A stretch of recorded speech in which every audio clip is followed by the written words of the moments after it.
తాము అధికారంలోకి వస్తే భవన నిర్మాణ కార్మికులకు న్యాయం చేస్తామని చెప్పి ఓట్లేయించుకున్న కూటమి నాయకులు అధికారంలోకి వచ్చి 8 నెలలు పూర్తిగా వస్తున్నా ఇప్పటి వరకు భవన నిర్మాణ కార్మికుల సంక్షేమ బోర్డును పునరుద్ధరించలేదని ఆంధ్రప్రదేశ్ భవన నిర్మాణ కార్మికుల సంఘం గౌరవ అధ్యక్షులు గడిగట్ల సత్యబాబు విమర్శించారు. ఆంధ్రప్రదేశ్ భవన ఇతర నిర్మాణ కార్మికుల సంఘం సిఐటియు అనుబంధం ఆధ్వర్యంలో భవన నిర్మాణ కార్మికుల జిల్లా కమిటీ సభ కాకినాడ కలెక్టరేట్ వద్ద ధర్నా నిర్వహించి వినతి పత్రాన్ని కలెక్టర్ షాన్ మోహన్ కి అందించగా ఏప్రిల్ 1 నుండి సంక్షేమ పథకాలు రాష్ట్రంలో అమలును ప్రభుత్వం పరిశీలిస్తుందని తెలిపారని తెలియజేశారు.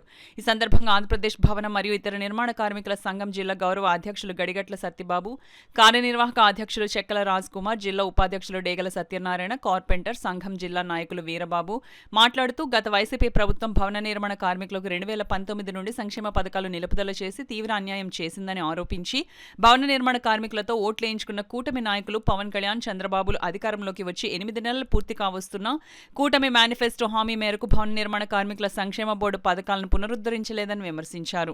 ప్రభుత్వ ఖజానా నుండి ₹1 కూడా కార్మికులకు చెల్లించాల్సిన అవసరం లేదని 10 లక్షల నిర్మాణ వ్యయం దాటిన భవనాల నుండి ప్రాజెక్టుల నుండి 1% లేబర్ సెస్ పేరుతో వసూలు చేసిన 2,000 కోట్ల రూపాయల సంక్షేమ బోర్డులో మూలుగుతున్నాయని పేర్కొన్నారు. తక్షణం సంక్షేమ బోర్డు పథకాలను పునరుద్ధరించి కార్మికులకు పెండింగ్లో ఉన్న క్లెయిమ్ల పరిహారాలను చెల్లించాలని డిమాండ్ చేశారు. ఈ కార్యక్రమంలో సంఘం జిల్లా గౌరవ సలహాదారు కరణం విశ్వనాథం, జిల్లా ఉపాధ్యక్షులు మేడిశెట్టి వెంకటరమణ, ప్రకృతి ఈశ్వరరావు, పప్పుల వీరబాబు, ఎం సత్యబాబు, నక్కా రాజారావు, గరగ సుబ్రహ్మణ్యం, బేవర బంగారయ్య, షేక్ వలీబాబా, జి వీరబాబు తదితరులు పాల్గొన్నారు.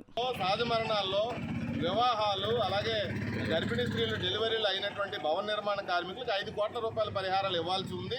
అప్పటి నుంచి 2019 నుంచి ₹1 కూడా కార్మికులకి రాలేదు.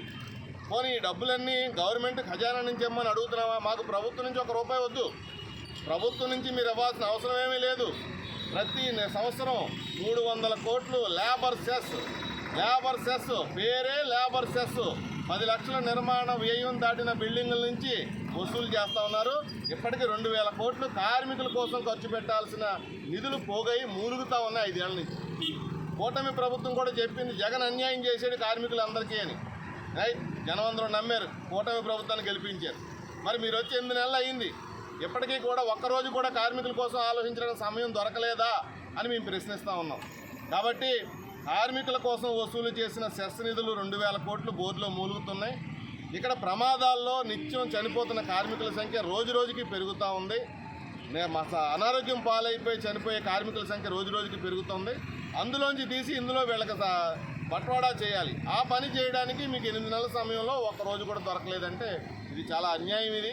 కాబట్టి తక్షణం కూటమి ప్రభుత్వం అంటే తెలుగుదేశం, జనసేన, బీజేపీ నాయకులు ఈ మేనిఫెస్టోలో ఇచ్చిన హామీ మేరకు భవన నిర్మాణ కార్మికుల సంక్షేమ బోర్డుని పునరుద్ధరించాలి. 2019 నుంచి జగన్మోహన్ రెడ్డి నిలిపివేసిన పథకాలన్నింటినీ నిలిపేసిన పరిహారాలని కార్మికులకు తక్షణం చెల్లించాలని డిమాండ్ చేస్తూ ఉన్నాం. తీరని అన్యాయం చేసింది వైఎస్ఆర్సీపీ. ఎంతో కష్టపడి సాధించుకున్న బోర్డుని ఈవేళ మనకి కూటమి ప్రభుత్వం ఇస్తానని చెప్పేసి మేనిఫెస్టోలో చెప్పడం జరిగింది. కానీ 8 నెలలు జరిగినా సరే ఈ వేళకి భవన నిర్మాణ కార్మికుల గురించి ఒక మాట కూడా చెప్పడం కూడా లేదు. కానీ దాని గురించే ఫలితంలోనే ఈవేళ కలెక్టర్ ఆఫీస్ ముందు చిన్న ధర్నా చేస్తున్నాం. కానీ ఇప్పుడు కలెక్టర్ గారికి కూడా లెటర్ ఇస్తాం. దాన్ని వెంటనే కలెక్టర్ గారు మన సీఎం గారికి అందజేసి దాన్ని న్యాయం చేయాలని చెప్పేసి కోరుతున్నాము. కానీ బోర్డు నుంచి నిధులు వస్తాయి, నిధులు కూడా ఉన్నాయి, గవర్నమెంట్ ఇవ్వవసరం లేదు. కానీ మా డబ్బులు మాకు ఇవ్వాలని చెప్పేసి మేము కోరుతున్నాం. చేసిన తప్పిదాలన్నీ మేము చేయమని ఈ గవర్నమెంట్ మాకు ఒక మేనిఫెస్టో తీసుకొచ్చింది. ఆ మేనిఫెస్టో ప్రకారంగా మేము ఈ ప్రభుత్వాన్ని గెలిపించడం జరిగింది. ఈ 8 సంవత్సరాల్లో కూడా 8 నెలల్లో కూడా మాకు ఎటువంటి లబ్ధి చేకూర్చలేదు. ఈ కూటమి ఇచ్చిన హామీలన్నీ కూడా వెంటనే అమలు చేయాలని మేము కోరుతున్నాం. నా పేరు డాక్టర్ సత్యనారాయణ, పిఠాపురం కార్యదర్శి. కూటమి ప్రభుత్వం నిలవరపోటీ పునరుద్ధరించాలి. అలాగే భవన నిర్మాణ కార్మికులు పనికి ఇసుక కల్పించాలి.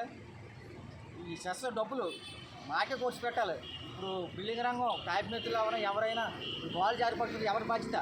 సెంట్రల్ గవర్నమెంట్ బాధ్యత లేకపోతే రాష్ట్ర ప్రభుత్వం బాధ్యత?